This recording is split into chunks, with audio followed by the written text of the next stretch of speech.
Good evening. I'm reconvening our regular council meeting for Tuesday, May the 25th at 7:06.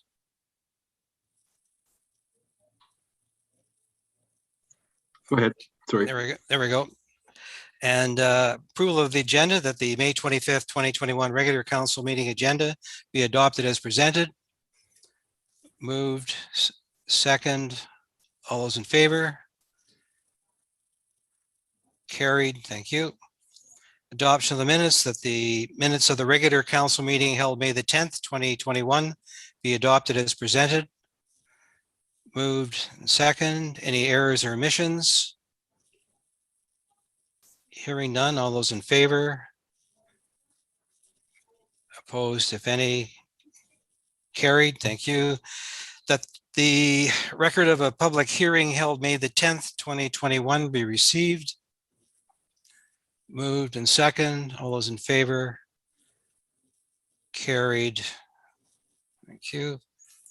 Next item is that the record of a public hearing consultation on 2021-2025 financial plan held May the 5th, 2021 be received. Moved and second. Thank you. All those in favor? Opposed, if any? Carried. Next item is delegations. We have a delegation again from the Hope Station House Society, and looks like Christian and Erica Ward have joined us again. So the floor is yours. Thank you. Good evening, Your Worship, Council and District staff. Thank you for having us again. And so we've come along this evening to give an update. I'll be talking about a little bit about what we've been doing and recent developments around the station house. And then I'll be handing over to Christian to give some information on what we see as opportunities for the future for the District of Hope in terms of the station house, and some inspirational ideas that we'd like to share. I just wanted to mention we're not allowed to screen share during the meeting. So that means that we don't have any visuals to show. So it'll all be a verbal presentation, but we can and will send a report around to everybody afterwards. So what do we know so far? What recent developments have there been? Well, we've seen that there is continued enthusiastic support from community members and involvement from the province, showing that there is an ongoing significant amount of interest in and support for the station house. The investigations being carried out by the province, the heritage branch of the province, as part of the stop work order process are ongoing. And these represent a great opportunity for, without prejudice, creative discussion among all stakeholders. Other things that the province have been doing, they have recently commissioned a heritage consultant to review the heritage significance. I think everything that's been coming out in terms of the information and presentations really make clear the significance of the heritage value in the building. But the other part of their investigation is around alternatives to demolition, and that's a really key part of the work that's happening. So as part of that, they've been systematically talking to interest groups, including our own group, the Hope Station House Society, and those are covering a range of topics, whether it's background information or looking into alternatives to demolition, and that includes possible options for location. And those meetings are continuing because there is a broad level of interest. And we wanted to say today that we think it's so important for you to be a part of this discussion. So that's because the station house is far more valuable than many people realised, both historically and as a key piece of Hope's economic future, by allowing us to take a big slice of the heritage tourism pie in the future. And I know we've mentioned a couple of times now about the increasing value that heritage tourism has, and it being another possible string to the bow of options and offerings that we have here. So that's why we think it's important for the district to be involved in discussions going forward. So Heritage Branch in its investigation wants to keep all options on the table to ensure a creative conversation around alternatives to demolition. They hope to talk to community leaders and interest group leaders in a facilitated discussion about the potential of the station house in a future hope. And there's obviously just no risks at all to taking part in these discussions. This is really just pure opportunity to have discussions and be part of something very worthwhile and valuable. It's also a new opportunity within this process. So although things have been going on for some time now, there hasn't been this opportunity so far to kind of sit down with a group of stakeholders in a kind of positive environment and come up with creative solutions. So we really hope that you'll want to take part in that.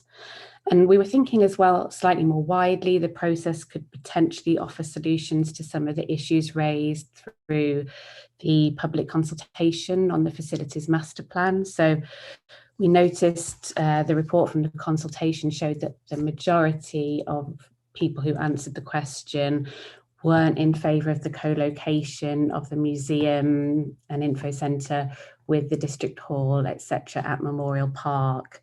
We appreciate that the district wanted to be able to leverage infrastructure grants for the construction of the new district hall. But research shows that for maximum success, visitor centres should be in a high traffic visitor location, such as on a busy through road. Visitors can then be directed downtown to spend more and stay longer, which is obviously a key part of the economic development strategy. One example of this, actually quite recently, last month, Yellowknife obtained a grant to move their visitor centre away from City Hall. They're going to be creating a new multifunctional space that will welcome tourists back to the region and be a community hub for businesses and the public. And of course, with having the station house, such an amazing heritage asset, associating that with a heritage building, and we know that heritage status can be moved with the building, this would increase visitor numbers even more. And as we'll go on to see when Christian starts to talk, that has the potential to increase revenues. So what else do we know? Well, we know that the condition of the building is not an obstacle. It's in sound structural condition. It's a flexible space with amazing potential. We've learned anecdotally during our discussions that the province has conducted a review of the Hope Station House condition report that was done in 2016, following a building inspection by heritage consultants last month. So, you know, the building is an asset with a lot of potential use. So I'm going to hand over to Christian to talk about what we see as future opportunities for the district in the station house. Thank you, Erica, and good evening, Mayor and Council. So I'd like to move on to looking more to the future and some ideas for what could be a sustainable business model. I think this meeting probably isn't that suitable to have in-depth discussions about this, so this isn't an official proposal, but it does give an opportunity to give some idea and insight into the type of things that are actually possible. So before I begin, one note is that what we're not talking about here is full painstaking expensive restoration. What we're talking about here specifically is adaptive reuse, which is the rehabilitation of a building to make it into a viable space while still honouring and showcasing the heritage character and value of the building. So what we know is this is an extremely adaptable and flexible space. So there are possibilities to include a mix of commercial and municipal uses. So for example, a visitor centre museum to include history of First Nations, pioneers, the railway, Japanese Canadian internment, community social use. And the example model I would like to talk you through was developed in discussion with heritage specialists, including Laura Sayamoto, who you heard from at the public hearing.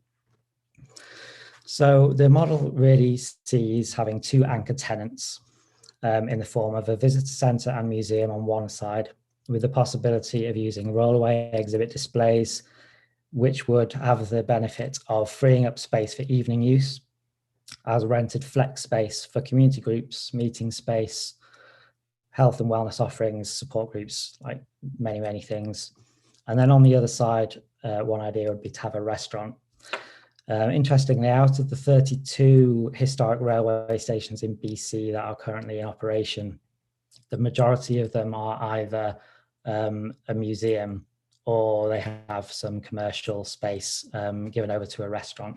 So these are kind of established uses for these kind of buildings.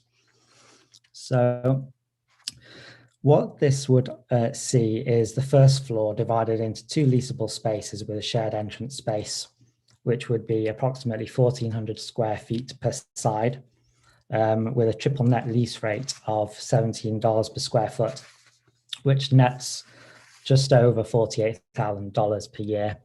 The lease model offers a lower risk to the owner of the building, since most of the monthly costs would actually be paid by the tenant.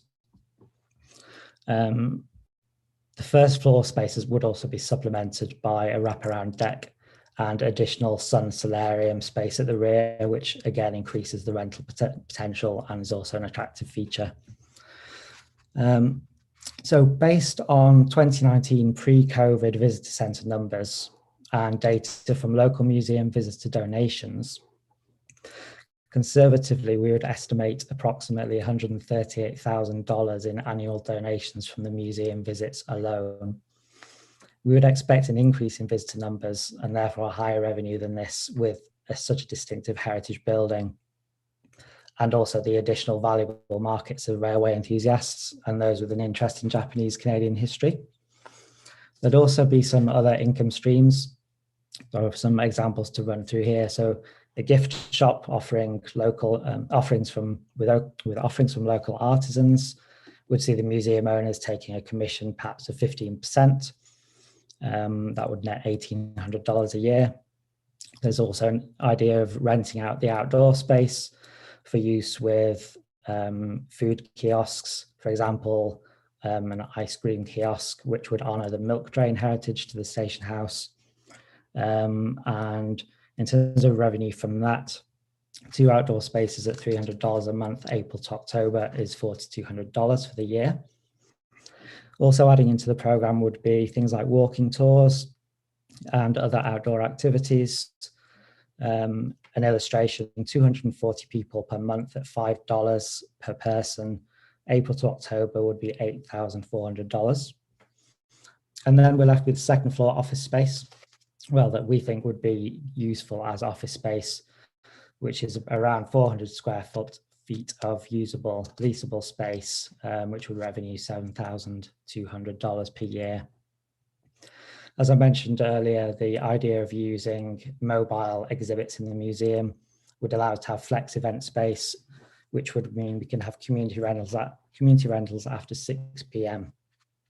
So in total, I would estimate around $216,000 per year. And these are fairly conservative numbers. So this is just one model. But as you can see, it offers some exciting possibilities for good revenue generation. And one beneficial aspect of something like this is that it can be rolled out incrementally. It doesn't need all costs to be there at the beginning. So it facilitates capital investment. It's also important to bear in mind the possible adaptations to building code that might be possible given the heritage status of the building. And then moving on to costings. So as I mentioned earlier, we're not talking about restoration, which would come in at around $300 per square foot or more. For adaptive reuse, it would be around $180 to $250 per square foot. And these figures come from similar projects that have been achieved quite recently. Also, in terms of financial savings and fundraising, we have access to volunteer support, time and skills in a broad range of areas, such as contractor services. We already have offers from various contractors, budget management, grant writing, project management, marketing, social media, a wide range of skills. There's also the facility to link in with low-cost, high-impact marketing through social media and other networks. One particular example of this, relevant to the Japanese Canadian history, is on the Hello BC homepage at the moment. The Japanese Canadian Historical Sites Tour, written by Laura Saimoto, is just one of 3 of their header links on the homepage. and was actually one of their most read articles in 2020. So the Station House would be a part of that. There are also opportunities for links and cross promotion. And then, of course, railway and train fans and local history. There's also opportunity for corporate building sponsors. And one way of building them into the scheme would be to incorporate names creatively into an aspect of the design, or having a special plaque where we name the larger investors, or give people mentions on social media and kind of market our sponsors, basically offering private building tours and events. So a whole range of different things for promoting the sponsors. In terms of grants, the provincial government has shown a clear and ongoing commitment to funding heritage, and we are maintaining a running and detailed list of the many grant opportunities that are currently available for the Station House. So to conclude, take-home messages that we'd like to leave you with. We really hope that the council and district will join in with discussions that are continuing with the province. I feel it's only through dialogue that people solve issues and come to a mutual understanding, and this is something that we've not really had the opportunity for before. Considering the significant positive economic opportunities for Hope, it really makes sense for everyone to be involved. So thank you for listening. Thank you. Thank you, Mr. and Mrs. Ward, for your presentation. At this time, is there any questions from council? If I could, is your society registered at the moment? Yes, it is. Okay, and is the coalition, are you running parallel? Are you working together? The coalition outcome or objectives seem to be a little bit different than yours. I'm a little bit confused if you're two separate or you're one organization. We're not one organisation. I would say that everybody that we've been involved with who is working to support the preservation of the Station House has an aim of working constructively and collaboratively to secure a positive future for the Station House. So it may be that different groups are focusing on kind of different threads and elements of that, but ultimately working towards the goal of securing a positive future for the building. Thank you. Councillor Erickson? Yes, thank you, Mr. Mayor. The question I have is, you've made several presentations now, and how much money have you raised currently to start working toward funding this project? Well, with regard to the fundraising, there are community groups who are currently engaging in fundraising. I think it's fair to say on behalf of community supporters of the Station House that for the majority of this process, our efforts have necessarily been on primarily preventing the demolition of the building. And fundraising efforts will also potentially be hindered if the district doesn't engage with the discussions that we've mentioned this evening, because you currently own the building. Nobody else has a legal stake in that building at the moment, and there's no agreed relationship to partner with you. So seeking significant donations on this basis is quite an ask, as I'm sure you would agree. And that's another reason why it's so important for you to be active participants in this discussion. But I would say that besides fundraising, there are several potential grant opportunities that would contribute to both capital costs and ongoing expenses. And as we've shown this evening, there are healthy, sustainable business models available for the viable operation of the Station House as an ongoing concern and an asset to the community. Follow up, Councillor Erickson? Yeah, follow up.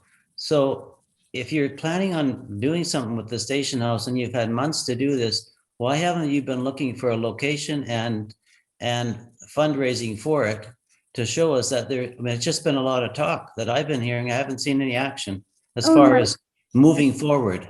I definitely disagree. There's been a lot of action. There's lots of work going on. Primarily, I mean, we've also been involved with the discussions with the province. So the stop work order investigative process, has involved providing a lot of information to help that process, which is, very time consuming. They have to understand the issues. They have to understand what might need to be done. And so, for example, a lot of our efforts have been going into that. Part of those investigations are indeed looking at possible locations. So it's not like that's being ignored. We, as part of this kind of wider group of stakeholders that are kind of trying to support this process that's being led by the province, we are looking into location options. We're suggesting things, coming up with ideas. And this is what we were trying to say, is that with the future possibility of a facilitated discussion where we can all bring ideas to the table and kind of work, very creatively to look for basically alternatives to demolition. A lot of people don't want to see an important historic building demolished, and especially one that has clear economic potential as well. Yeah, okay, thanks. Councillor Dusty Smith. Just a quick comment to it there, to Eric and Christian. To think that these discussions weren't happening before. It's been happening for about 7 or 8 years with the tourism operator that we currently hire, everything that the district worked towards that we had for our original goal. That's the reason we came to this situation that we're in right now. And we're going right back to it where there's some people that are involved in it. There was only a handful of members of council that were supportive of the original project. And it's hard to get community involvement back into it. And there was only a handful of community members that were supporting it for the initiative that you were talking about. An information center, museum, everything like that at its current location. It was hard enough to do that. Now you're going to involve a movement of that thing and everything else. And I think, my opinion, because I've been in this discussion for the last 6 years, that council hasn't taken the time and the resources to talk about this. I think that's a dagger at our heart, because we have taken a lot of our time, and more time than not. We've had special meetings to discuss this, gone in camera to discuss with the province at our situation that we became into. We took a lot of time into this decision to get to where we're at. And I don't think it got taken lightly that, oh, let's just tear it down. A lot of thought process was going to get to that. And we're elected officials to do the sake of what is best for the community. And I still have a hard time with this, because we have done our job and we got to that decision because we did our job and we listened to the information we were given to us from reports, staff, province, our lawyers, everything. And I find it like a bit of a kick in the ass that we're not, pardon my French, on that we're not, that we didn't do our jobs to save this building, because we did. And I was one of the people that very much supported Peter Robb and Scott Medlock on saving that building for the first time and pushing hard to make sure that it became a tourism information center. And the other thing that I have a discussion with to you guys, has a tourism operator even been asked what their objectives would be for this building to go forward? I don't think Advantage Hope has ever been confronted by the coalition or the Tourist or Station House Society to what are their needs to operate that building as a tourism information center on a different location. So I have a hard time with this. I mean, so Christian might have something to contribute as well, but I was just going to say, it certainly wasn't, if it came across in how I was describing it, that I think discussions haven't happened and council haven't been involved. No, that's not what I meant at all. What I meant was that this particular opportunity within this process, like this new version of the process, if you like, I was saying that there's a new opportunity for discussion within this version of the process. So I hope that kind of, puts that concern to rest. I wasn't speaking about the past at all. I don't know if Christian had anything to add. Yeah, with respect, we are here today, and the station house is here today because the 3 elements of the lease agreement with Moti were not considered as they should be. And as a council, we did not consider the notion of moving the building. and you did not take into consideration the heritage of the building as you should have done. So actually, this is why we're here today. This is why these discussions need to be had. We want to move past all that and start to look to the future. We're not blaming anybody, but we need to start to have more positive discussions around this, because that's the only way that we can move forward. Councillor Medlock. And then I'd like to move on if there's no other questions after Scott. Thank you. Thanks. I guess to summarize your ask of the district here is to stay in conversation, fine. But basically, you're looking to have the district move the building, renovate the building, and then either use it for a visitor center and museum or lease it out to earn revenue back. Is that the real quick summary of what your presentation was about? It's both. It's dual use. Yeah. Yeah. Yeah.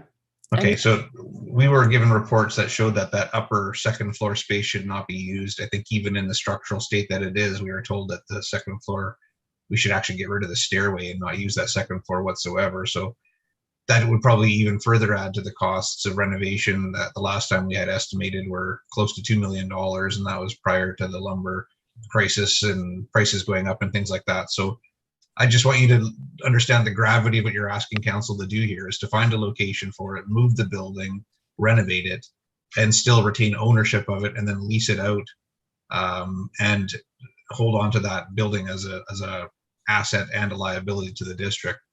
That's a pretty big ask. I think you need to understand everything that we have to consider on top of that. Yeah, I think, on the flip side of that, what we're asking you to do is to invest in the future of Hope by having a heritage building. That's what it's about. And, on the other side of the argument, you're looking at new build info centre museum, which the majority of people don't want to be moved from the site that was already planned on Water Avenue, sorry. So, kind of the proposals that were in play aren't looking kind of that acceptable to the people of Hope. And I think we need to start reconsidering that site on Water Avenue. And when you factor in the costs of this adaptive reuse and the ability to earn money through it versus the costs of a new build, which is very difficult to obtain grants for. As we mentioned in the beginning, one of the main drivers for co-locating the museum and info centre with District Hall was to enable the district to leverage infrastructure grants to help build District Hall.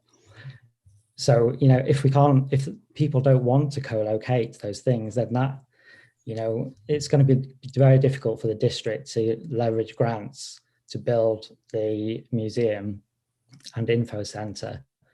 Whereas you have a heritage building, there are grants all over the place. I think as well, it's probably worth saying this is a model that we kind of came up with just to demonstrate like these are commonly used models which are being used successfully to generate revenue and have a lot of potential, but this isn't the only option for the building. We just wanted to show you that we had been thinking about this and that we've been working on it, and that we're collaborating with a range of community stakeholders, volunteers who are kind of coming to us because they're passionate about this and would be willing to invest their time and skills to help with this, which is obviously going to bring the bottom line down, in terms of the costs. So there's a lot of potential, but the first part of what you said is, spot on. We want you to be involved with those discussions so that, so that we can investigate these things. Yeah. I understand that the idea about trying to lease some space out to bring the overall cost down, you're trying to figure out how we're going to pay for all of this. But myself personally, I've never been a fan of the district owning property that we lease out for any reason, whether it be for commercial ventures like a restaurant or anything like that. I think that our civic spaces should be used for civic uses.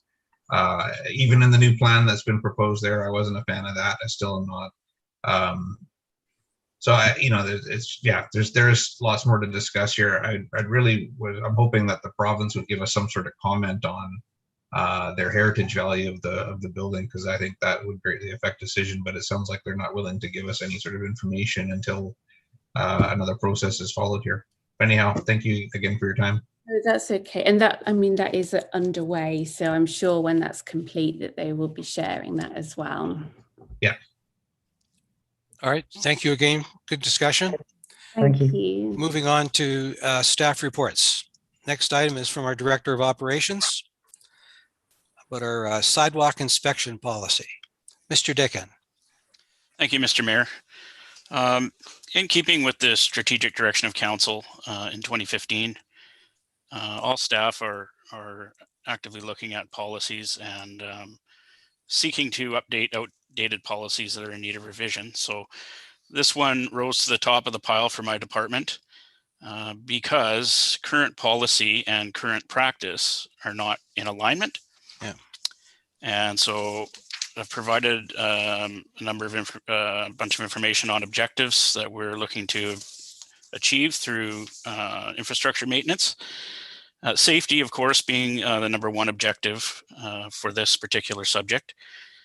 Our current practice is to inspect sidewalks, all sidewalks in the municipality every spring, because what we've noticed over the years is that most of the sidewalk movement happens in the freeze-thaw cycles of the spring and the fall.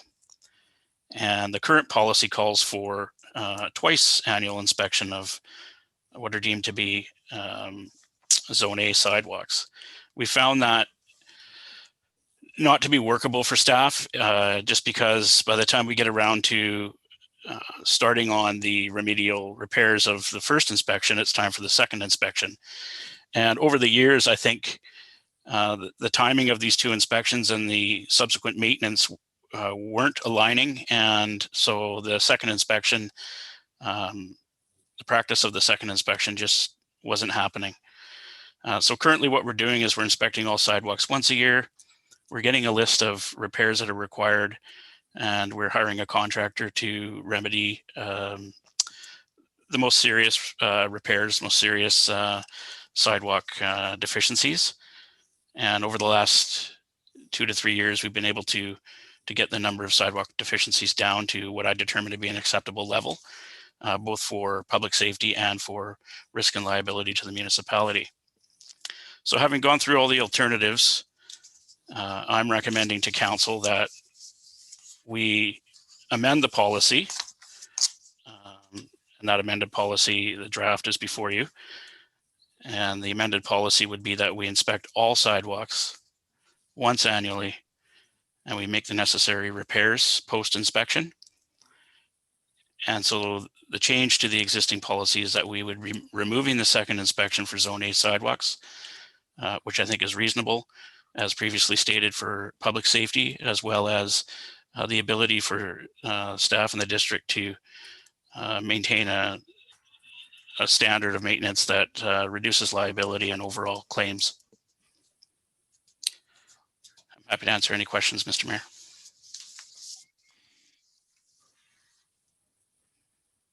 Councillor Medlock, please. Yeah, thank you. I mean, I'll move that we go forward with the recommendation if we want to get it on the table first. Let's do that. I'll second it. Moved in second. Thank you. Okay, so my comment is, I guess, is there any way to put some wording in there perhaps, or maybe it's not necessary, that should situations occur outside of the normal inspection time, that they will obviously be addressed. I just think that, you know, for a liability situation, we obviously want to reduce that.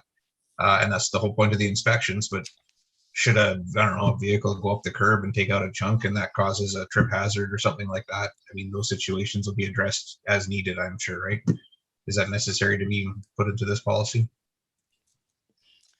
Mr. Mayor, through you, under section 3 of the current policy, the repair section, item D specifically states if any defects or hazards on sidewalks are reported outside of the regular scheduled inspections, either by a member of the public or an employee of the municipality, the reported defect or hazard shall be inspected by a member of the operations department as soon as possible and repaired in accordance with the classification described in the policy. So it's in there, Councillor Medlock. And that would remain in the new, okay, thank you very much. And that is current practice. We do that. The public are very good at pointing out obstacles, and our staff, of course, pick up on them as we go throughout the community doing our work, and we do attend to those on a priority basis. Okay, any other questions of staff or comments? All right, so that the motion is that the sidewalk inspection policy be adopted as amended this 25th day of May, 2021. And we had a mover and a seconder. All those in favor? Thank you. Opposed, if any? Carried.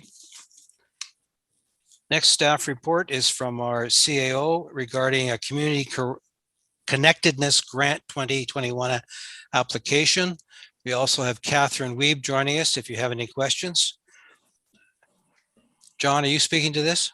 I'll start, Mr. Mayor, and then I'll pass it to Catherine for a brief statement and maybe questions, as you say, Mr. Mayor. Tonight's topic is the Community Connectedness Grant, a 2021 application. I was presented this opportunity just a short time ago, so I'm very happy that Catherine and team presented and prepared some background information for your decision making. The history of this is that the Hope and Area Healthy Communities Committee hosted an event back in 2016, a mobility day, I believe it was called, or mobilization day. And this is the intent for the funds should the application be approved and granted.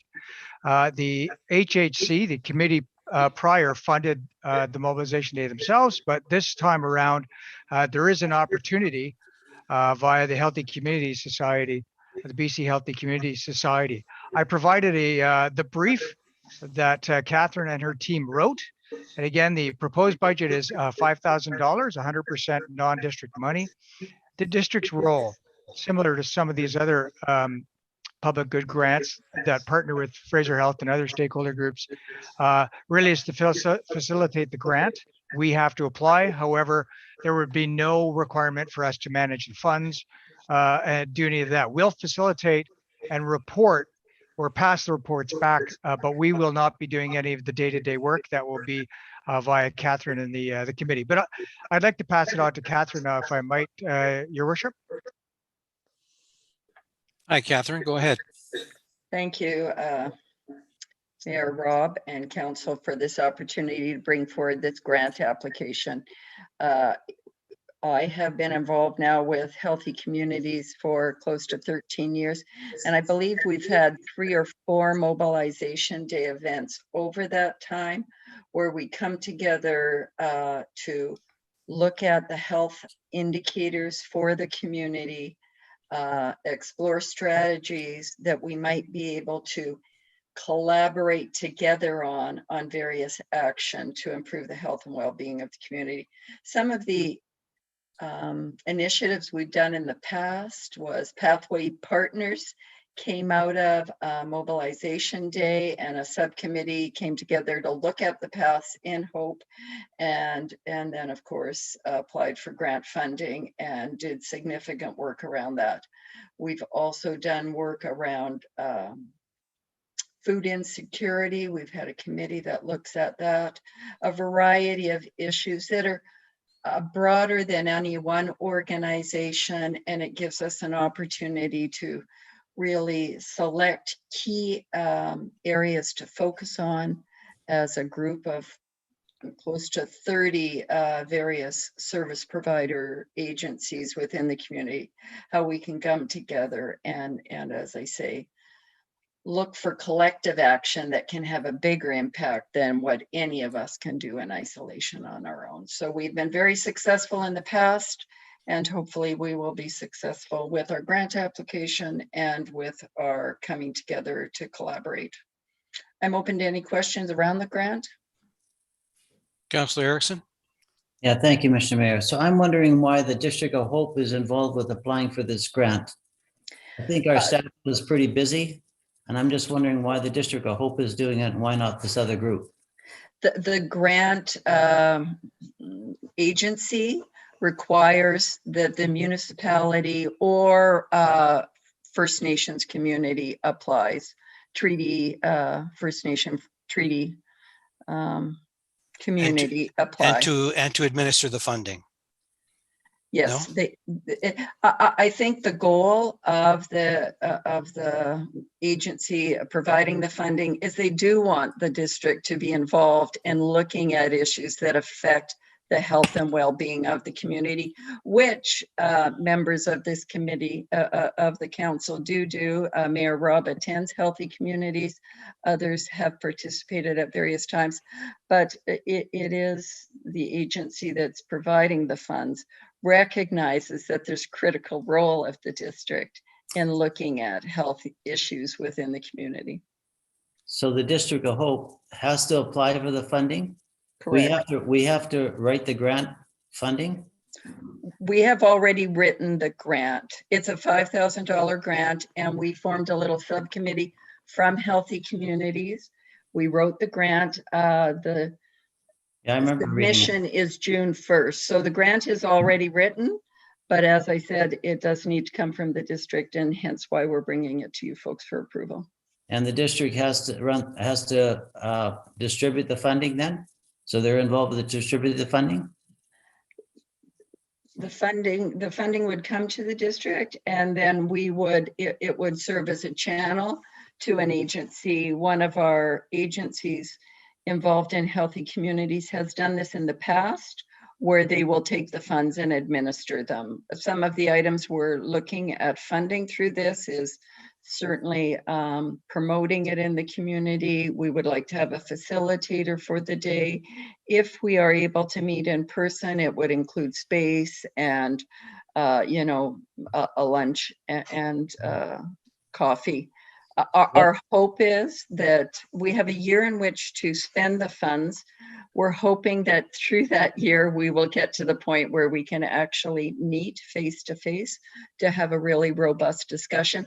And some of it, to be honest, is to sort of help us reconnect following, the 15 months we've been going through COVID, where we have been meeting by Zoom, and just to help with that networking and helping us to reestablish priorities as a committee.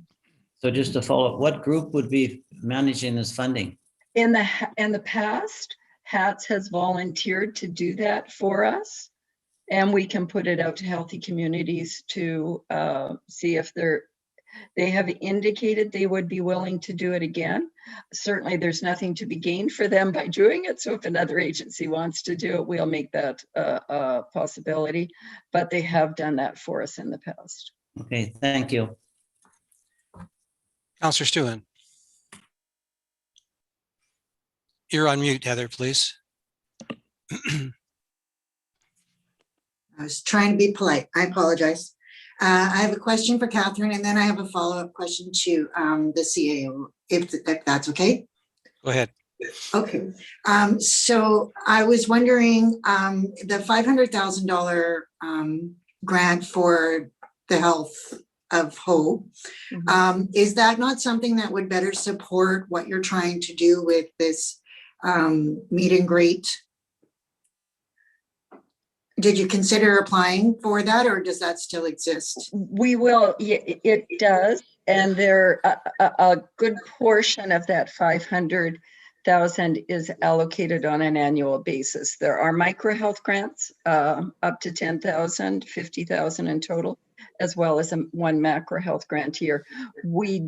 A portion of the expenses, we have included about 1,500 additional funds that we will apply for actually something we call contingency funding. So the coordinators that are funded through that $500,000 funding can apply for contingency funding to help them carry out their programming. So our community health specialists would apply for some funding in addition to this funding. It's just this adds to the pool of funding available for the Community of Hope to help us address the health and well-being of the community. But certainly, if we are unsuccessful in our grant application, we will consider potentially requesting more funding via that stream. Okay, so that would have been my follow-up then, is that if you're unsuccessful, then you do continue to do the program anyway? Well, we continue to meet as Hope and Area Healthy Communities. I think we would need one agency that would apply for a microhealth grant to be able to do it. And then it would go to the committee that reviews all of the microhealth grants to see if it would be approved. Historically, we've been 4 years with microhealth grants. Every year we get more than $50,000 requested through the microhealth grants. So if we were successful with this 5,000, it would mean that there were funds available for others around the microhealth grants. Okay, thank you very much. And a question to Mr. Forlosky. This is the second application we've had in a short period of time we just filled that one out for $300 and something thousand for Fraser Health and the Transition Society. I'm just wondering, do you believe that we might need policy around this? I understand from your staff report that you said that, this is something council has discussed in the past, but I'm just wondering if possibly this might be a time to consider a policy around this. Mr. Mayor, I'm not certain that a policy is required because grant applications like this aren't necessarily routine. This one in particular was rather small and late in processing. When I consider requests by, for example, the Hope and Area Healthy Communities Committee, I bring a perspective as what is the tempo of the staff administration? What is the ask? Can we reasonably handle it without jeopardizing any council priorities or tasks from council? In this case and in the last case, the remit on staff is fairly minimal in that we're only transmitting the grant application. And in particular, if council approves this application moving forward, we would download the money to a third-party agency, as Catherine's speaking about, to do the administration, because we do need to minimize, obviously, the tasks that are imposed on us because of our tempo. So, in my opinion, not yet. However, I would certainly make you aware from a staff tempo point of view, if these asks became more and more and really began to impinge on our ability to do the work, I would certainly suggest a policy, but not at this point, Mr. Mayor. Thank you very much. And I just want to note that these are very close together, these two asks. And I'm seeing a pattern. So I just wanted to make that known. Thank you very much. Thank you, Councillor Stewart. So I'll read the motion that council endorses the proposed Plan H Healthy Communities Grant application on behalf of the Hope and Area Healthy Communities Committee to host a community mobilization day, and that council directs staff to finalize and submit the application. Moved and second. Thank you. All those in favor? And opposed, if any? Seeing none, carried. Thank you, Catherine, for joining us to explain that, and staff. Next item is a report from our CAO, John Fortolowski, about our facilities master plan and the public consultation results. Thank you, Mr. Mayor. Tonight I have the consultant, Mr. Henry King, on the call with us via Zoom, who will go over the public consultation results and the analysis. I just want to put into context where we are with the project. Again, we started this project in 2020. We've been moving through late last year and this year to providing draft courses of action or draft concepts for the facilities that the district owns. So we've provided council these drafts for your consideration. We then went on to the public consultation phase, which you directed us to do. The public had the opportunity to consult for just over 1 month. It was a month and a day. And what we would like is for you to consider the results, and you've had the draft results, and then give us the direction that we need as a team to provide final draft concepts, and then finalize the actual draft facilities master plan. So what I'd like to do now is pass it off to Mr. King, who will summarize what the public told us, and then you as a council can consider and direct us how we should move forward.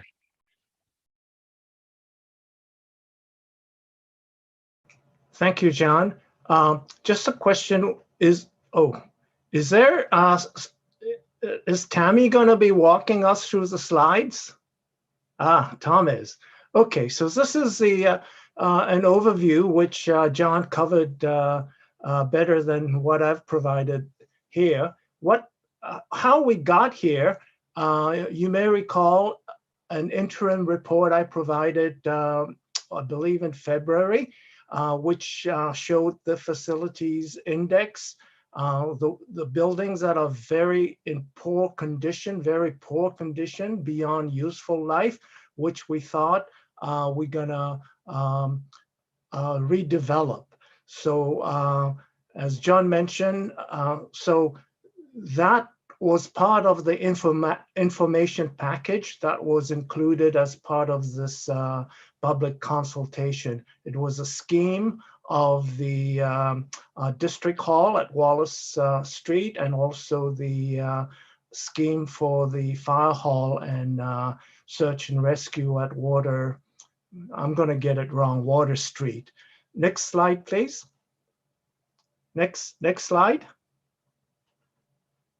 Hello. Okay. So so there were a total of 8 questions with sub-questions and one other which was just general comments. And I'm going to be spending less time on the questions where it shows that there are adequate support. For example, question 1A is that whether we should develop and create a comprehensive and sustainable long-term plan. So there were 154 who agreed, so 82%. And then the ones that do not agree, 27, 14%. Next slide, and I showed a breakdown of what were some of their concerns of the ones that did not agree. But this question, I think we could move on. There is fairly overwhelming support for this to go on. Slide 3, please. Okay, now do you agree? This is a suggested priority. The visitor center and museum first, district operations, fire hall, search and rescue, and district hall. Again, there is quite a majority of support, 60.4%, 113 out of a total of 187 responses. Okay, we can move on to the again, there were a variety of reasons why they don't agree. So those are the comments. I mean, there were kind of quite a few, but not in large numbers. Next slide, please. Question 3 is, do you agree with the concept? This is the one where there was not a lot of support, basically 2 to 1. The ones that agree, 32%, the ones that do not agree, 66%. However, when you look at the reasons as to why they don't agree, next slide, there were 52 of them that thought that the memorial space was being built upon, because actually the scheme showed 2 sites, the Memorial Park and the District Hall site. And as I explained later on, they are zoned differently. One is zoned for park purposes only, and the other one is for municipal purposes.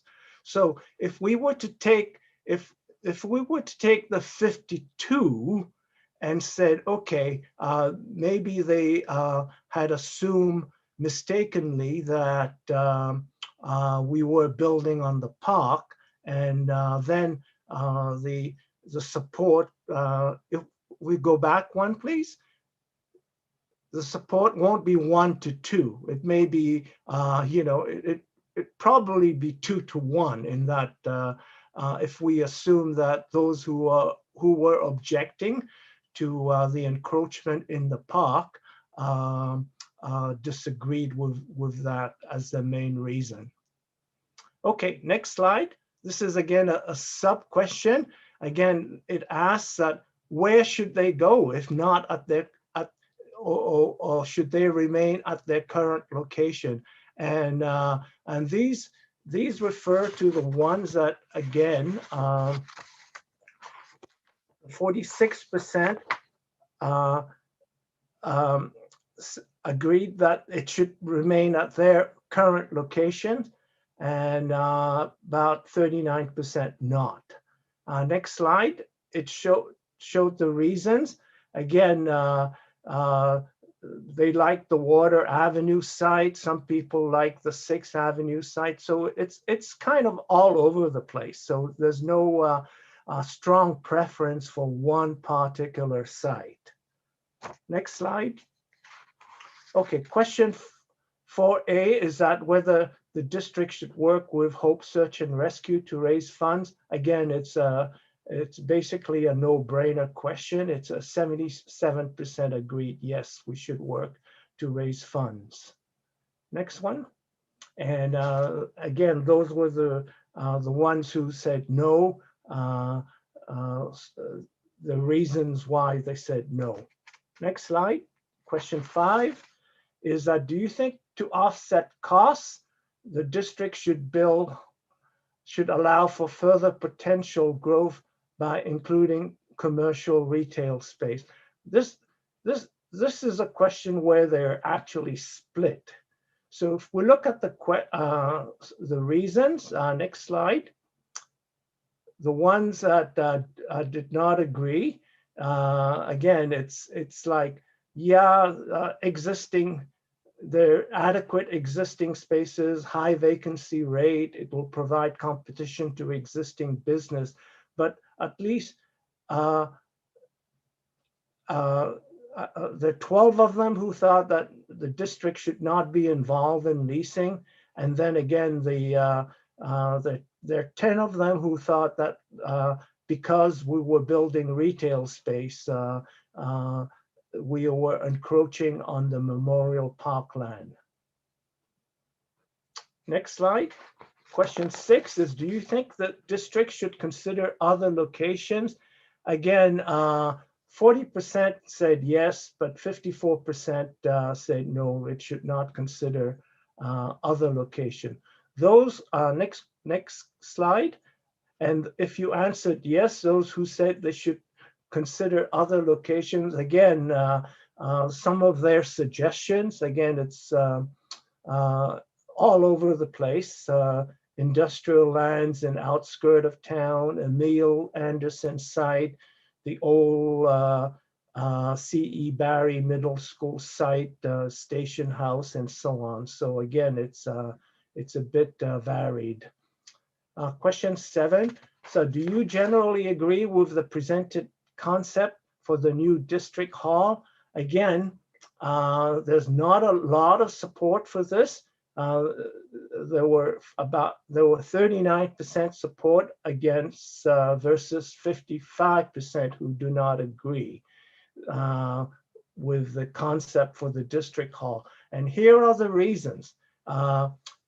26 of them, majority of them, said Memorial Space Park space has to be maintained with no building expanded into it. Again, that misconception that we were taking away from Memorial Park by the development on the district hall site.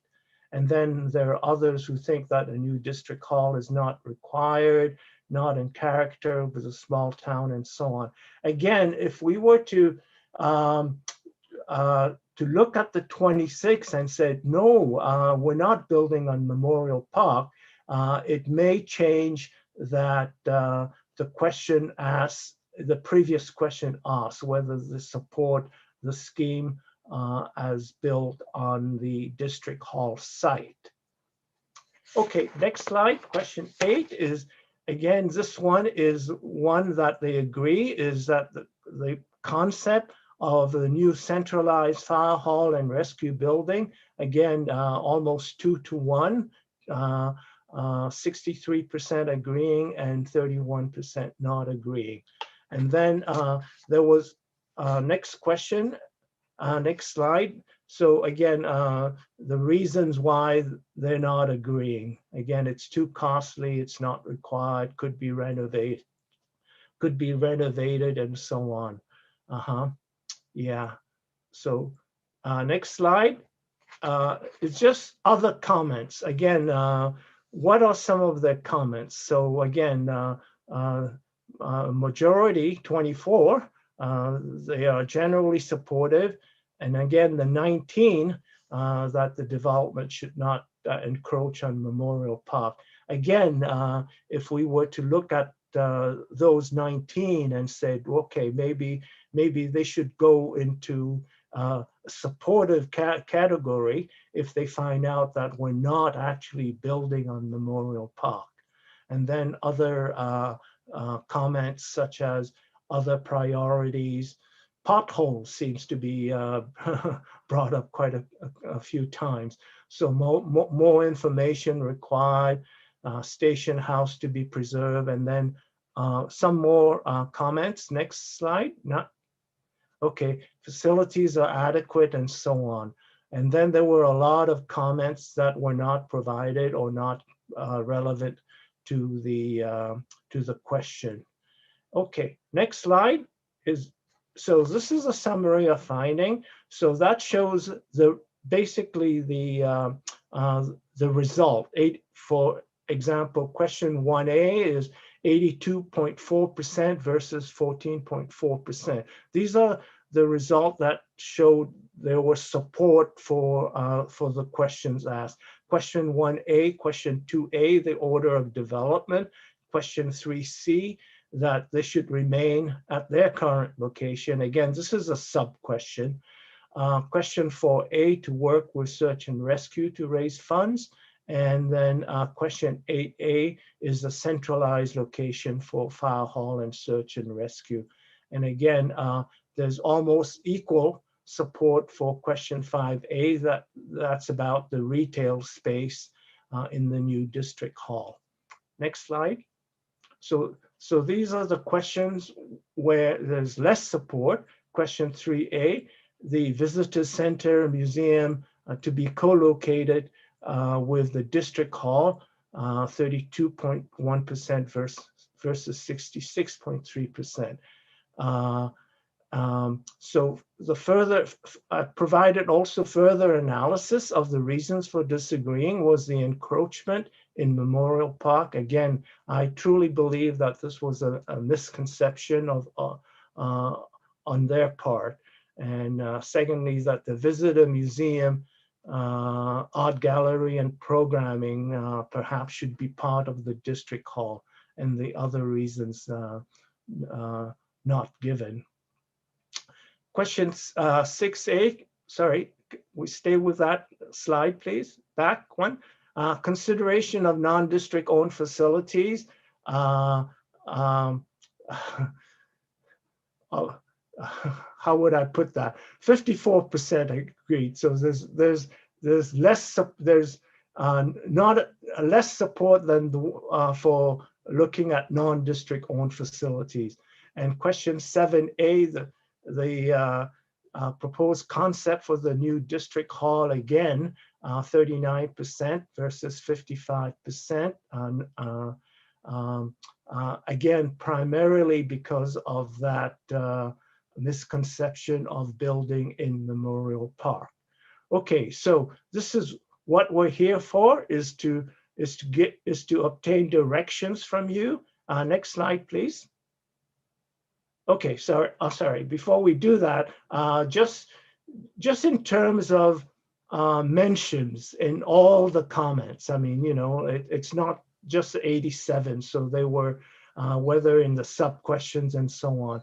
The biggest concern was the facilities not to be developed, taking up memorial space, no retail space. Those were the two top issues.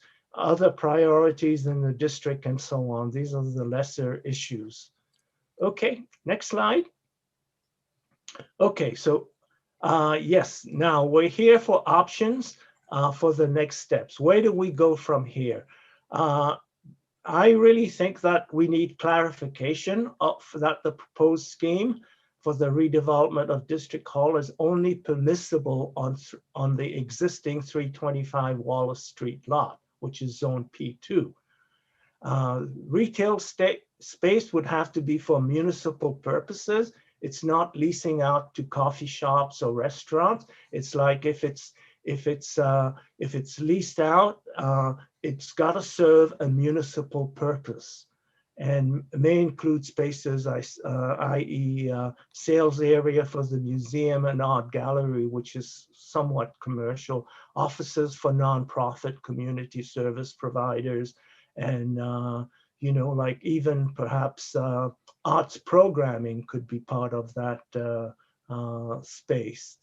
So the above, again, as part of the clarification, I mentioned here that the lot is separate from Memorial Park, which is zone P1, to be used for long-term park, recreational, ecological, and similar uses. So it really absolutely forbade development on the Memorial Park site, zone P1.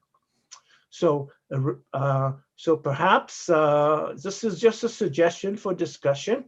A revision to the proposed scheme at 325 Wallace for District Hall with arts gallery and museum without the visitor center, and then a feasibility revision to the proposed scheme at Water Street for the fire hall SAR, and to include the visitors center at the Water Avenue site. Because if you recall, there was a remnant site. The fire hall and SAR did not use up the whole site. There was a remnant site that we could look at perhaps locating just the visitor portion at that site, with the museum being part of the art gallery at the District Hall site.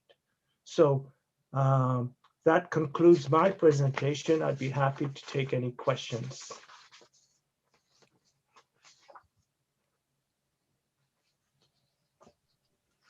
Thank you, Mr. King. We have a lineup for you tonight. We'll start with Councillor Tron and then go on to Councillor Medlock and then Councillor Smith. Okay.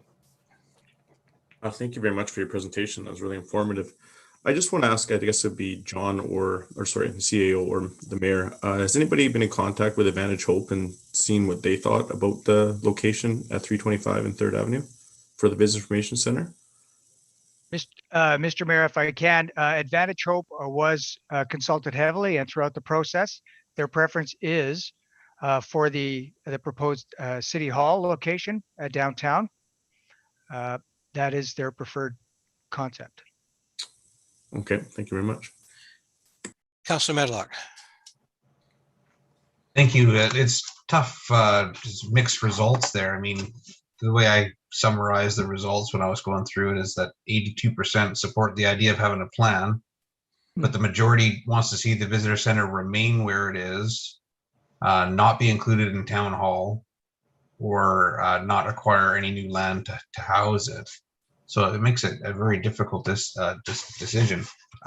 One thing, as per your presentation there, that I understand that a lot of the comments were made about Memorial Park, and that we can take a look at those numbers. In some cases, it was 52 comments or 26 comments or 19 comments. I don't think that we can assume that those comments would go to a different section and be redistributed throughout. It's not fair to do that. I think what that tells me is that we've done a poor job of communicating what the plan is. It's misunderstood out there. And I think that the best option is probably to do, as you're suggesting, a proposed revision, taking the comments that we have from this sample size and put it back out there. This is obviously not something that we want to rush into. So I think it's well worth the time to listen to what we've got for feedback now, come up with another plan and put it back out there. And I think that we do that so that we can get some more results and be satisfied that we have communicated well to the public. I wouldn't mind even putting it back out there with the option of having the visitor center and museum at the Memorial Park location. But we have to come up with a way to make that very clear that it's not encroaching into the park space any more than it currently is. In fact, that it would probably give the park more space once the current town hall was removed. So I like that idea of going back out there with another option, and you know, with the visitor center at the Water Avenue location, as well as again at the Wallace Street Town Hall location. Thank you, Councillor Medlock. Excuse me, I was disappointed in the size of the sampling. I would like to have seen more community participation. So we may have to look at your suggestion about putting it back out there with some more clarification. Councillor Vic Smith and then Councillor Erickson. Yeah, thank you to staff for working on this master plan. We need a starting point to lay the foundation for the future. And keep in mind, in the buildings that we're building, we need to make sure that we're efficient on our fuels, our maintenance, because we don't want to get back in the same situation we have now. We have so many buildings in poor condition. The biggest problem I have with downtown is parking. In the summertime, we have a great deal of problem with parking downtown. So by adding in a bunch of parking, I can't see how that's going to be good. You know, for people like myself, if it's going to get crowded like that, I won't come downtown. There's no place to park. So I think we should leave City Hall like it is and move extra people in that to the new operations up there where we'd have room, you know, and leave our park the same. So the park in 1932, when Lougheed, Minister of Lands, who actually lived in Hope, by the way, you know, had the park approved that. We're very lucky to have that park. We have an absolute stunning Vancouver has Stanley Park. We have Memorial Park, and it's great to be proud of. But I just think the parking thing is going to be an issue in that. By putting it all down there, there's no place to park in the summer now, and I can't see how that would improve. So I'd like to revisit on what we're doing. So thank you. Thank you. Councillor Erickson. Yeah, thank you again for this report. But I don't believe that there's a misconception with Memorial Park. I think that people understand what Memorial Park is. I think it's a misconception with maybe the designer. Memorial Park is a very, very beautiful park, and the land between the City Hall and the sidewalk is part of Memorial Park as the people see it, because there's a lot of people moving around there. We got statues there, we got the clock there, we got carvings, benches. That's part of Memorial Park according to the residents. And to see that taken away, I don't see, I think we should leave the District Hall as it is and not infringe on any of that park space. That's the way I see it. And I believe that's the majority of the Hope people will see it that way too. They don't want that park destroyed in any way by putting commercial buildings or a new town hall up against the sidewalk. Thank you, Councillor Erickson. Councillor Stewart.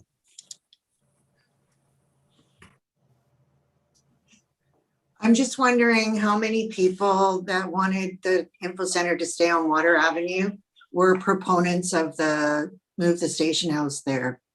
And that maybe they were thinking that if they were to allow for the visitor center to be in this new building proposed in the park, that would veto the whole station house moving. So I agree with Councillor Medlock and with you, Mayor Rob, that perhaps we need to go back out there and we need to get more information.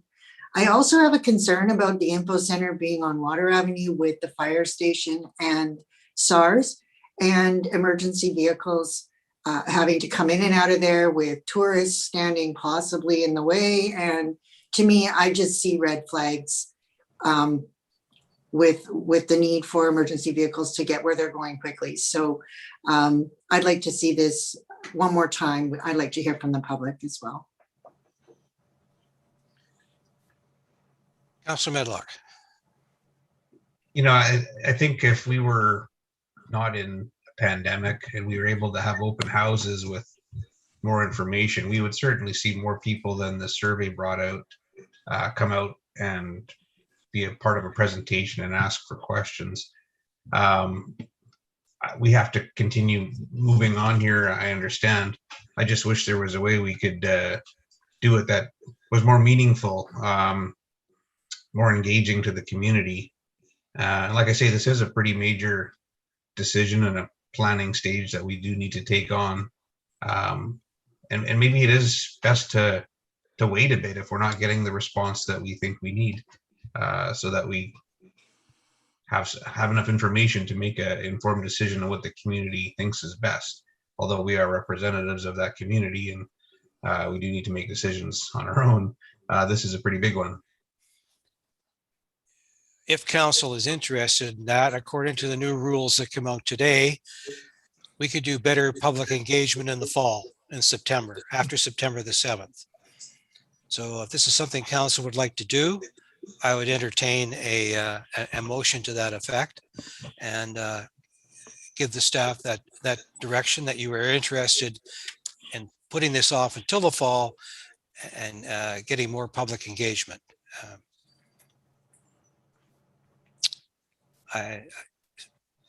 So Councillor Smith. Yeah, I'd make a motion that I would like to see us move it till September so we could have a better engagement, because this is a master plan for our town. We want to make sure we get it right.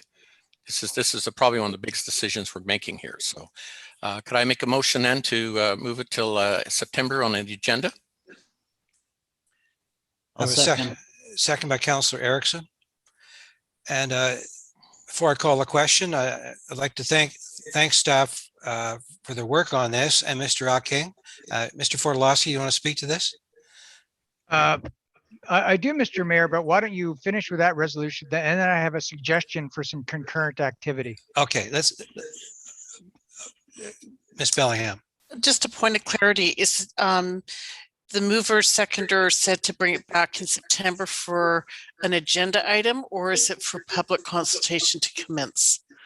For public consultation to commence. Thank you. Okay, if that's clear, we have a mover and a seconder. Okay, all those in favor? Carried. Thank you, Council.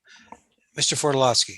Mr. Mayor, would it be worth considering the views expressed by some of council that in the meantime, as we prepare for this next round of consultation, that we look at and provide an option with the visitor center at the Water Street site?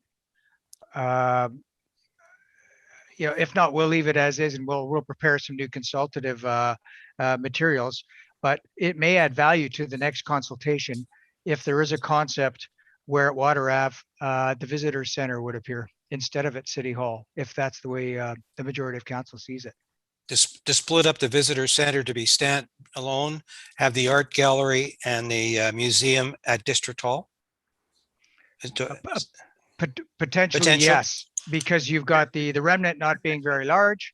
And again, there are issues, and Councillor Stewart mentioned it, traffic, et cetera, potentially. If you don't see any value in it, clearly you don't have to consider it. I'm just trying to see if we can get as much work and value for the next round. Okay, Councillor Medlock. I think there certainly is value in taking a look at that. I think looking at more options is where we want to be instead of having such a narrow focus. So I would agree with you there. All right. Thank you, Council. Good discussion and a clear direction for staff. Thank you, Mr. King, for your presentation and joining us tonight. Moving on to item D. It's a report from our Director of Corporate Services, read the Fraser Inclusive and Supportive Housing Society Letter of Support. Pretty self-explanatory. The Fish Society has come forward seeking a letter of support from council, basically so that when grant opportunities or other funding opportunities come available, they would have this letter of support to accompany any application. Okay, if council remembers, they have presented to us in the past.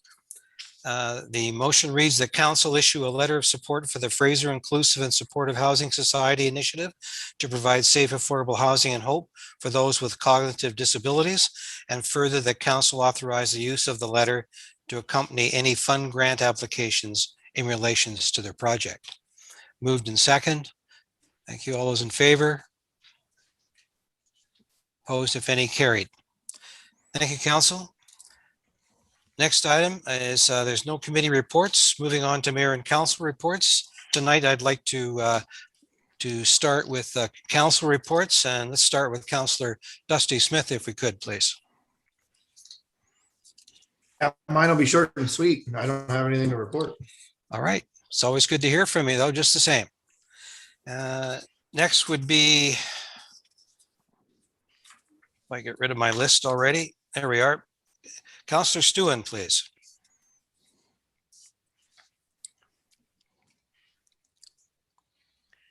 She's on You're- mute. Yeah, you're muted, Heather. Sorry. So sorry. No, it's okay. I'll get used to it as well. Frustration. So I attended the Alum LGA conference. It was wonderful. I thought that the speakers were great, and I really enjoyed listening to their perspectives on climate change and the opioid crisis. I also attended a Zoom meeting with Isabel McKenzie, and she talked about COVID-19 and its effect on the senior citizens. And it was heart-wrenching to listen to some stories of the isolation that some seniors have been facing, and health challenges, you know, trying to get home care support and managing life on COVID. So it's a bit lengthy, and I won't go into it right now, but it was a very good Zoom meeting. I also had a phone call regarding the regional transportation restrictions and how does HOPE fit into the way the restrictions are working. And the person wanted me just to bring it forward and let you know and let council know that there are some concerns and that some businesses in the community are really struggling, and that these new restrictions, or they're not really new, but the way that Fraser Health has put HOPE in kind of its own little area going to the interior, blah, blah, blah. It's really had an effect on the businesses in the community. And they just wanted me to bring that up and let everyone know their concerns. And also Bill 6, which is the Accessible BC Act, is now before the legislature. And I want to start by really giving a shout out to the government of British Columbia for making this a priority and for bringing it forward and working towards a barrier-free, inclusive province. And my heart is just filled with joy because this is something that's very important, and it's important to me. And I hope it's important to all of you. However, when looking at the act, it is noticeable that there are some things that have been left out. And I'm not going to drone on about all of the omissions because I think that's going to be done in committee, and that there is a large community that's going to make sure that certain things are taken care of. The one thing I do want to make sure is absolutely included is in the definition of impairment. So currently, it is not mentioned that people with learning disabilities or communication disabilities, whether it be written or verbal or whatever, they're not currently outlined or identified in the definition of impairment. And to me, it is really important that the wording is clear. People with learning disabilities, they face really big struggles, and often it's an invisible disability. So if I have dyslexia, or if I have an inability to write or communicate, it may not be noticeable to everyone, but yet I'm expected to fill out a 32-page form to collect PWD, or persons with disability support. It's crazy. So I've sent forward a proposed motion to Donna Bellingham, and I'm hoping she can help me to read it out because I am visually impaired and I cannot read my notes any longer. I wrote them, but I can't read them. So if Donna could help me to read the motion, I would hope someone would help me second it.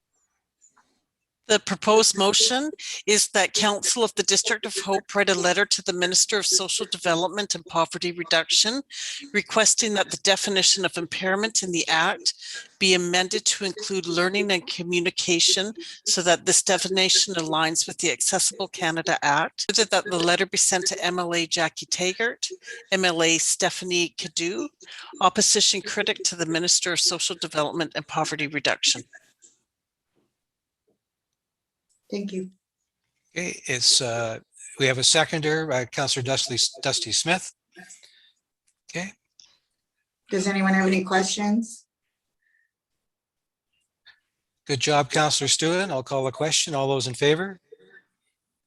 It's unanimous. Thank you so much, you guys. You're welcome.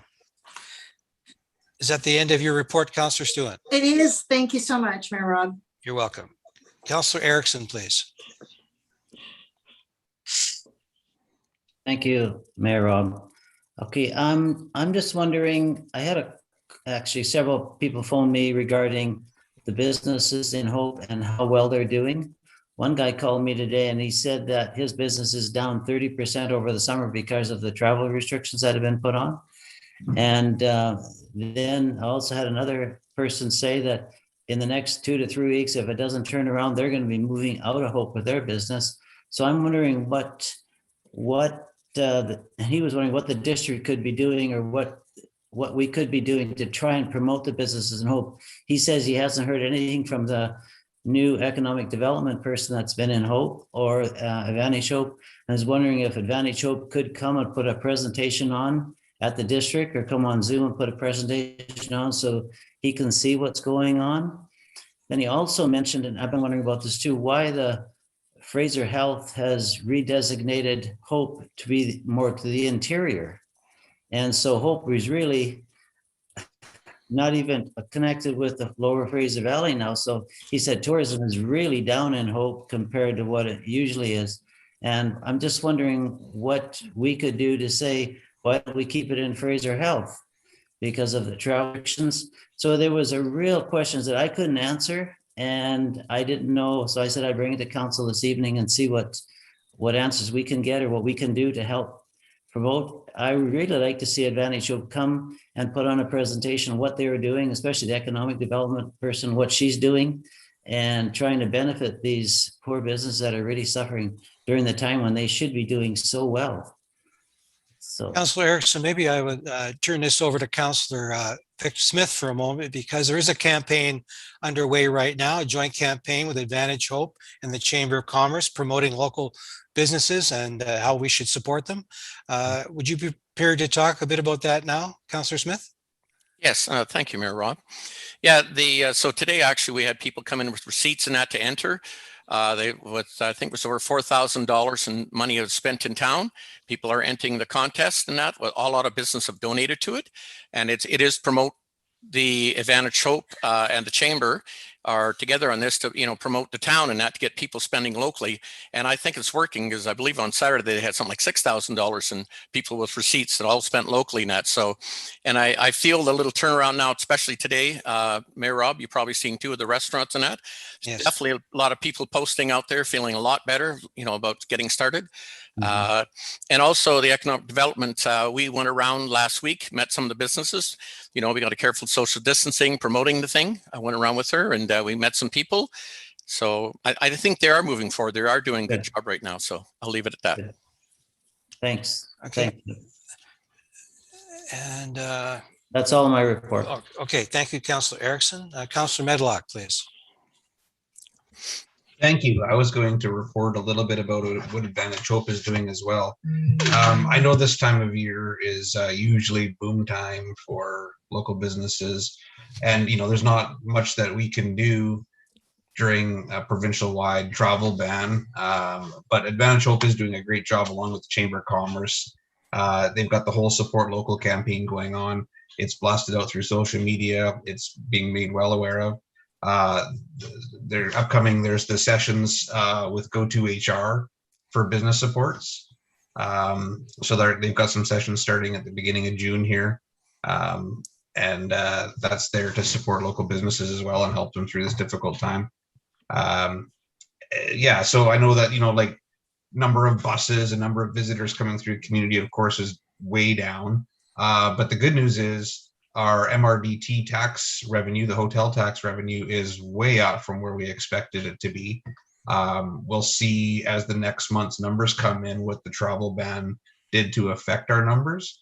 But at this point of the year, we're far ahead of where we expect it to be by October. So that's really good news. So all those funds are going to be able to go back into marketing our community. So once the restart happens, as per the new provincial plan, we're going to be out there and we're going to be promoting the heck out of the community to get those dollars to come back to the community that we've missed out on all these months. So that's a lot of good news. I know it's a little bit bleak, and I'm sure it's not just in Hope, it's probably province-wide, especially those industries like the restaurants that were, a lot of them were forced to close because they couldn't offer their takeout services or have a space to do the outdoor dining. But yeah, after today, I know there's a lot of restaurants that are right back at it, and hopefully the trend continues so that they can continue to do their business. And our travel region is quite large, so I'm hoping that as restrictions are reduced and whatnot, that people will still travel within our region and support our community. So, and that's all I have to report. Thank you. Councillor Tron, please. Thank you, Mr. Mayor.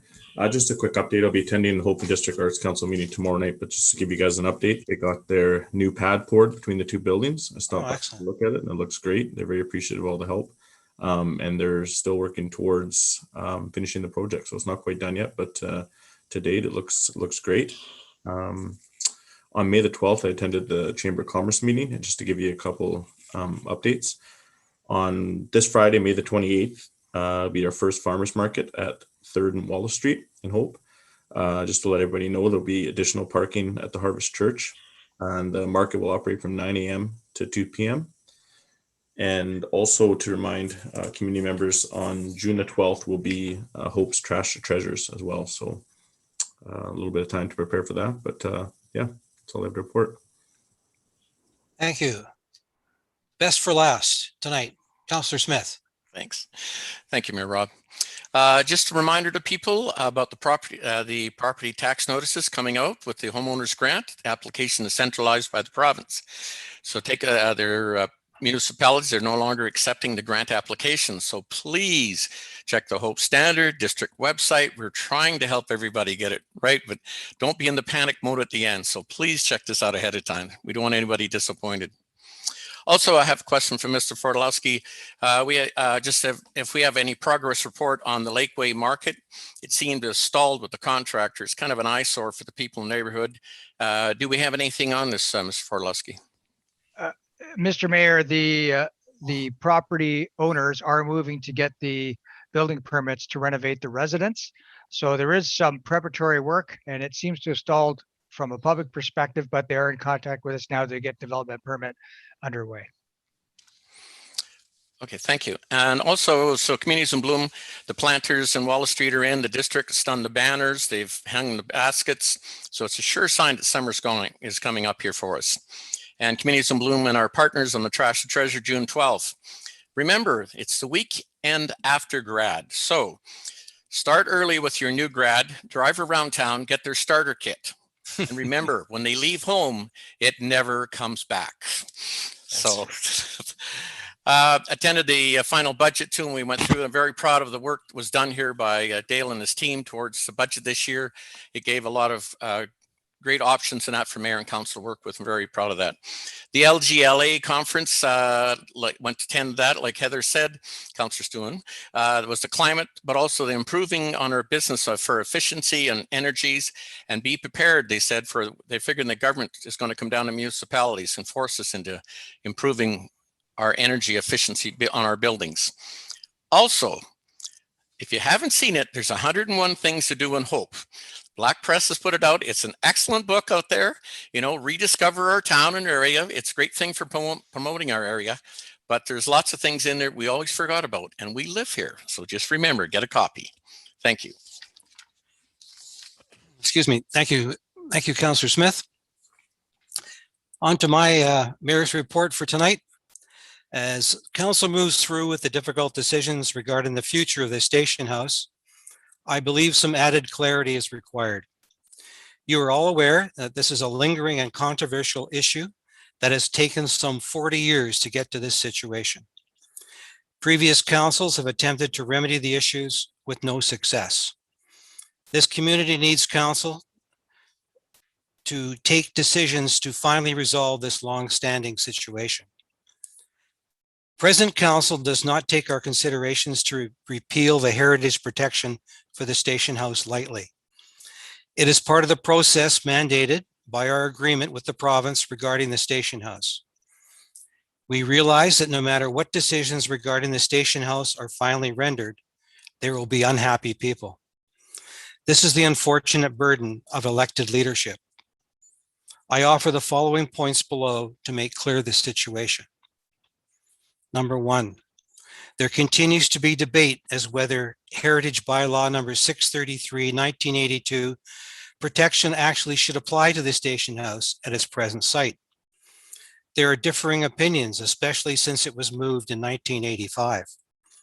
Despite this debate, council has agreed to proceed as if it does.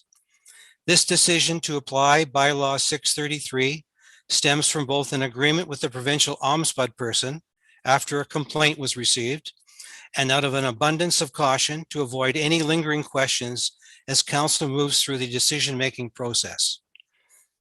Consideration of repealing Heritage Bylaw 633 is necessary to allow council to entertain future options for the station house. These include demolition.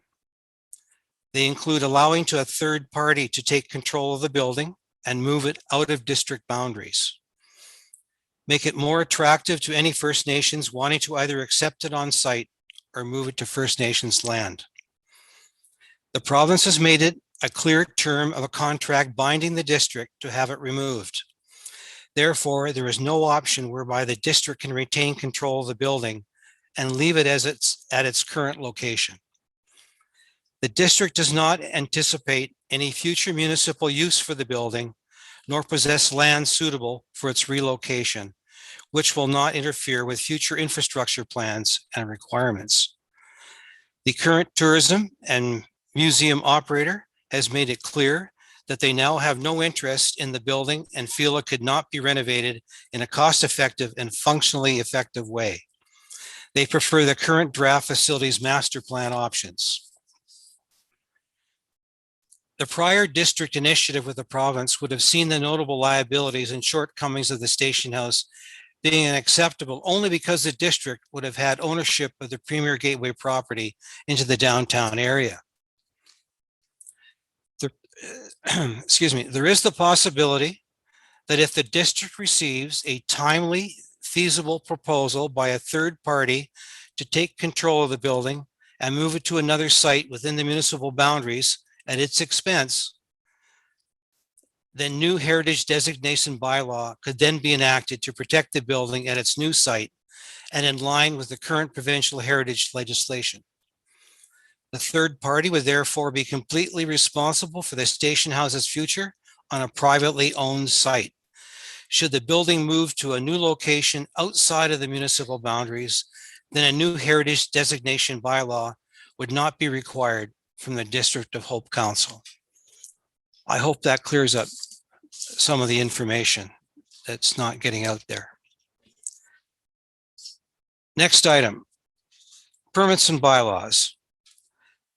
And it's the Heritage Designation Repeal Bylaw number 1502 to 2021.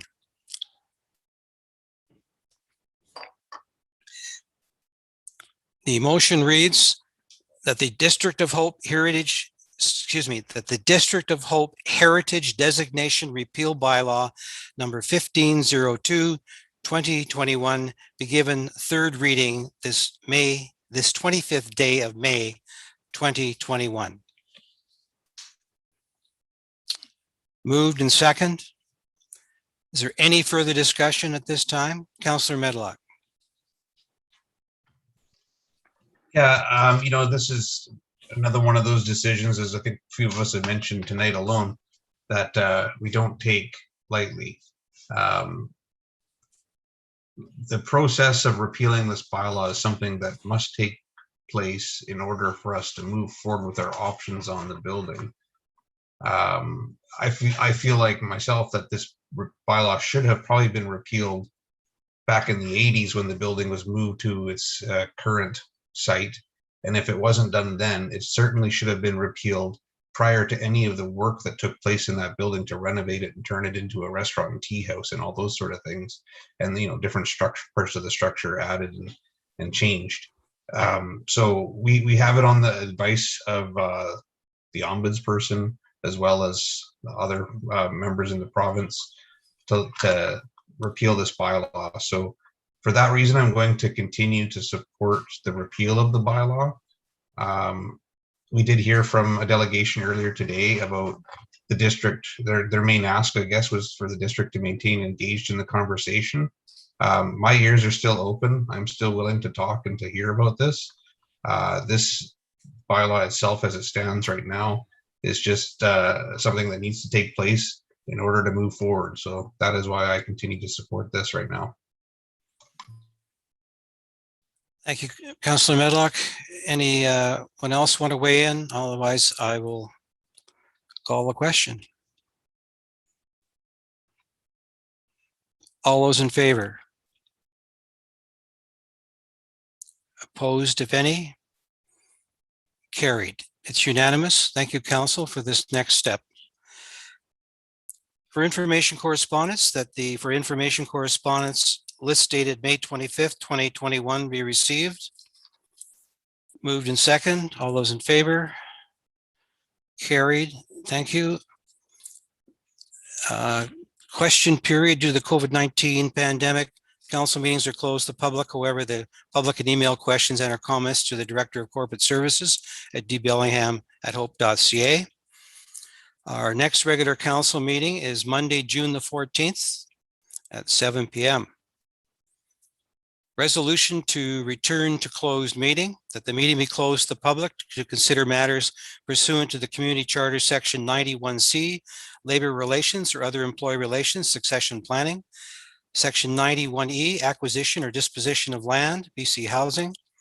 Section 91F, law enforcement, RCMP policing report, and for the purpose of receiving and adopting closed meeting minutes.